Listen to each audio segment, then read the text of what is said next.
بسم الله والصلاة والسلام على سيدنا محمد رسول الله.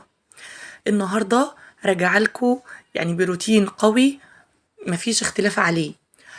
منظر البوتاجاز بتاعك هو الوحيد اللي قادر يفتح نفسك على انك تعملي اكلة جميلة وتطلعيها من تحت ايدك زي الفل. اه والله ما تستهونوش بالكلام اللي انا قلته. شايفين قبل بوتاجازي كان عامل ازاي؟ انا كنت هرميه، بالحق فعلا كنت هرميه خلاص. يعني ايه ده؟ طب هيتنضف ازاي؟ ده بقى بعد ما انا نضفته وطلعت، يعني مش هقولك طلعت عيني، الحمد لله من غير مجهود. تعالوا نبدأ الفيديو مع بعض، مش هطول عليكم، وتعالوا نشوف استخدمنا منظفات ايه عشان يرجع جديد. بنشوف ترندات كتير في البوتاجازات وفي تنظيف الدهون والدهون المستعصية كمان. انا استخدمت المنتج كذا والمنتج كذا علشان يعني يفور لي الدهون كلها. تعالوا انا النهارده هقول لكم حاجه بسيطه جدا على قد الايد، وفي نفس الوقت ولا هتدفعي ربع جنيه في اي نوع من المنظفات الغاليه اللي احنا بنسمع عنها الاسعار السياحيه بتاعتها دي. تابع معايا الفيديو لو انت الاول مره بتشوفيني. انا نور عبد الواحد ودي قناتي. اتمنى من كل قلبي انك تشتركي في قناتي وتنوريني وتشرفيني طبعا، وعيلتنا تزيد قطعه سكر بيكم ان شاء الله. ويلا نبدأ الفيديو مع بعض، بس قبل ما تبدأي الفيديو اخبطي لايك كده علشان الفيديو يوصل لغيرك من المتابعين الجمال، وبرضه يوصل لأي حد بوتجازه بيعاني من كده. طبعا مبدئيا كده يعني مع احترامي ليكم ولآرائكم، انا طبعا هتقبل اي انتقادات. هتقولوا لي بقى ايه يعني انت ما كنتيش قادره تنظفي بوتاجازك على طول؟ لا يا حبيبتي، عايزه اقول لك انا الحمد لله اللهم لك الحمد، بوتاجازي ده شمعه منوره تمام. بس انا والله العظيم سايباها بناء على رغباتكم انتوا. يعني كذا حد جه وقال لي يا نوره احنا على فكره مش مصدقين انك انت ما بتستخدميش اي منظفات للبوتاجاز بتاعك. ليه؟ لانك انت بعد اي اكله في روتيناتك بتيجي تنظفي البوتاجاز عادي جدا بشويه صابون وسلكه وخلاص، وكان الله السر عليه. عايزه اقول لك والله العظيم والله انا ما بستخدم اي حاجه في تنظيف البوتاجاز. شايفين شويه السلك، يعني حته سلكه بلدي اللي احنا بنستخدمها اهو، مع سبونشية كده بترغي علشان تفتح نفسي على التنظيف. والصابون بتاعي صابون المواعين المسحوق العادي، اي نوع انت بترتاحي له استخدميه. بس بصراحة انا في تكاية انا بعملها. مع الاسف الفيديو ده او المقطع دوت مضافش، يعني معرفش ايه سبب انه مضافش. اولا اول ما تبدأي بالبوتاجاز بتاعك افتحي الشعلات بتاعته وسخني، سخني قصدي الشعل بتاعته او العيون. سخنيها درجة انها يعني ايه الميزة هنا بتاعت السخونية؟ هقولك دلوقتي الميزة انها بتخليكي لما تيجي تدعكي البوتاجاز الدهون بتاعته تطلع معاكي بسهولة. اه والله. يعني انا المبدأ الاساسي بتاع تنظيف البوتاجاز بتاعي انه ما ثواني يا جماعه عشان انا بقيت اتهته. زي ما بقول لكم كده، المبدا الاساسي اللي انا يعني بنظف بيه البوتاجاز بتاعي لما بلاقي فيه دهون كتيره كده مستعصيه عندي، بسخن البوتاجاز كويس وبخلي العيون بتاعته تسخن درجه حلوه كده، علشان لما اجي اغسله بالسلكه ما ياخدش اي مجهود معايا، ولا انضف باي منظفات غاليه ولا اي حاجه من ده كله. تمام. دي اول خطوه انا بعملها. تاني خطوه يا حبايب قلبي، بصي، لازم تفك العيون بتاعه البوتاجاز.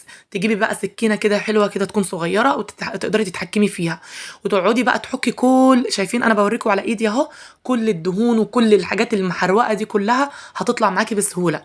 ويفضل تعملي خلطه. انا بصراحه يعني وقتها دي ما كانش عندي والله الملح الليمون متوفر، بس ان شاء الله باذن الله هخلي لكم برضو في فيديو تاني باذن الله هبقى اعمله لكم بالوصفه اللي انا بعملها في البيت. عباره عن ملح ليمون وبيكربونات الصوديوم وخل. بصراحه دي بتبقى فوره جدا وبتلمع معايا الستانلس بتاع البوتاجاز والحوامل، وبتبقى بصوا ما شاء الله. لكن انا بصراحه ما استخدمتهاش النهارده في الفيديو ده، لاني انا زي ما بقول لكم كده ما كانش عندي ملح ليمون ولا بيكربونات. تمام. بس برضو انا حبيت ان انا اعمل معاكم الفيديو دوت. يعني بصوا حاجه بسيطه جدا، اكيد السلك موجود ومتوفر في كل بيت. صابون المواعين طبعا ما فيش اي بيت بيخلى منه. فانا عايزه اقول لك النهارده نظفنا البوتاجاز باسهل وابسط، يعني مش يعني مش باي حاجه يا جماعه، والله العظيم. لكن في تكنيك معين ممكن تعمليه، وهو اللي انا قلت لك عليه، انك تسخني العيون بتاعه البوتاجاز تسخينه جامده علشان ما تتعبيش وانتي بتنضفي العيون والبوتاجاز نفسه. طبعا زي ما انتوا شفتوا حضراتكم، البوتاجاز معايا كان متبهدل جدا. كان بقى كان في زيت مكبوب، كان في قهوه، طفحت قهوه، كان في لبن برضو، اللبن فار برضو عليه. يعني بصوا انا كنت مصممه بصراحه اني اسيب البوتاجاز بالشكل ده علشان انضفه معاكم تنظيفه حلوه. اكيد طبعا يا حبايبي انا مش هطلع انضف البوتاجاز وهو نضيف واقول لكم على الروتين بتاعي وهو نضيف. تمام. انا طبعا يعني برد عليكم مقدما لاي حد هينتقد وهيقول لي طب ازاي انت سايبه البوتاجاز بتاعك بالطريقه دي. وفي نفس الوقت انا بقول لكم انا طبعا متقبله اي اراء واي انتقادات. فيلا بقى ابدأي مع يعني مش هقول لك ابدأي، يعني احنا خلاص قربنا نخلص الفيديو. بس شايفين انا هنا في الصينيه دي مليت الصينيه هنا ميه سخنه، ميه سخنه حلوه قوي من السخان، ونقعت العيون بتاعته والشعل وكل حاجه. على بال ما انا خلصت البوتاجاز الاساسي لقيت الدهون، يعني انا اصلا وانا بغسل في البوتاجاز ما خدش معايا اي مجهود، زي ما انتوا شفتوا حضراتكم، يا دوب بمشي بيه على السلكه ولقيت الدنيا كده نطفت معايا. وفي نفس الوقت السكينه في ايدك، يعني يحك بيها وقشطي كل الحاجات المتحروقه، الحاجات برضو اللي هي ماسكه في الحوامل. بصوا هترجعي البوتاجاز بتاعك والله العظيم جديد نوفي. عايزه اقول لك ما شاء الله اللهم بارك، انا على طول ايدي في البوتاجاز بتاعي، حتى لو قليت شويه بطاطس على طول بعد ما بخلص، يعني فوطه سخنه كده مع شويه سبونشه كده فيها شويه صابون وما بتعبش. يعني بصي لو كنت مكسله وهتقولي مثلا لا بكره بعده مش عارفه ايه، عايزه اقول لك هتبذلي جهد. يعني لو انت كنتي عملتيه في البدايه ما كنتيش هتبذلي الجهد بالطريقه دي. فنصيحه مني، ايديكوا تبقى في الادوات بتاعته او قصدي الاجهزه الكهربائيه بتاعتكم. انتوا عارفين الاجهزه دلوقتي يعني بقت اسعارها في السماء. ف بصراحه انك انت تداومي على نظافه الحاجه بتاعتك دي، كده انت بتطولي من عمرها. فاتمنى بجد ان الفيديو يعجبكم وتتشجعوا معايا كده، وما تيأسوش من اي منظر من الدهون المستعصيه عندكم. لا استعيني بالله كده واعملي كوبايه قهوه او كوبايه نسكافيه ليكي كده، وبعد ما تسمعي الفيديو بتاعي اكيد هتتحمسي ان شاء الله وهتاخدي طاقه ايجابيه وباور كده، وان شاء الله باذن الله هتقضي على كل الدهون المستعصيه. عايزه اقول لكم يعني بصوا، انا بوتاجازي الحمد لله بجيبه بقى من الجناب وبجيبه من المرايه وبجيبه من العيون، في كل مكان كده ما بسيبش اي مكان فيه الا ما بنضفه.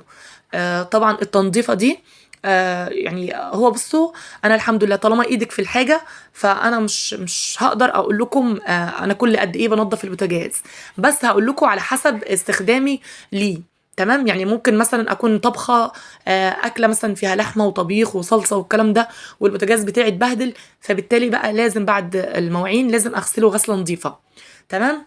وممكن مثلا اكون عامله اكله بسيطه يعني ما بهدلتش البوتاجاز معايا ولا حاجه، فممكن اغسله بعد يومين 3 4. فزي ما بقول لكم كده، يعني على حسب ما انت بتستخدمي البوتاجاز او نوع الاكلات بتاعتك هتقدري يعني تحددي انت هتغسلي امتى. تمام. وهنا طبعا ما تنسيش وانتي بعد ما تخلصي البوتاجاز بتاعك، يعني المنظر النظيف اللي بيفتح النفس ده لازم تنظفي حواليه الحيطان بتاعتك تكون نظيفة. واتمنى انك بعد ما تخلصي اي اكلة تمشي على الحيطان حوالين البوتاجاز بتاعك بفوطة سخنة كده، يعني او سلكة فيها شوية صابون مع مية سخنة حلوين مع شوية خل، وبعد كده بتمسحي بالفوطة السخنة هتلاقي الدنيا نظيفة وزي الفل معاكي. ده كان الفيديو بتاعنا النهاردة.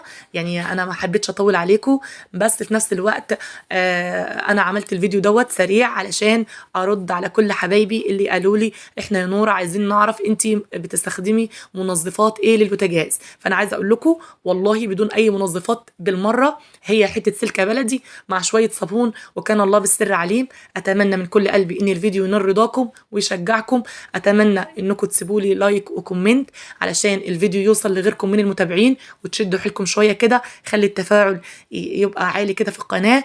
واتمنى ان انا اكون خفيفه على قلبكم. هسيبكم في حفظ الله ورعايته، واقول لكم استنوني في فيديو جديد وروتين جديد. ما تنسوش اللايك والاشتراك في القناه وتفعيل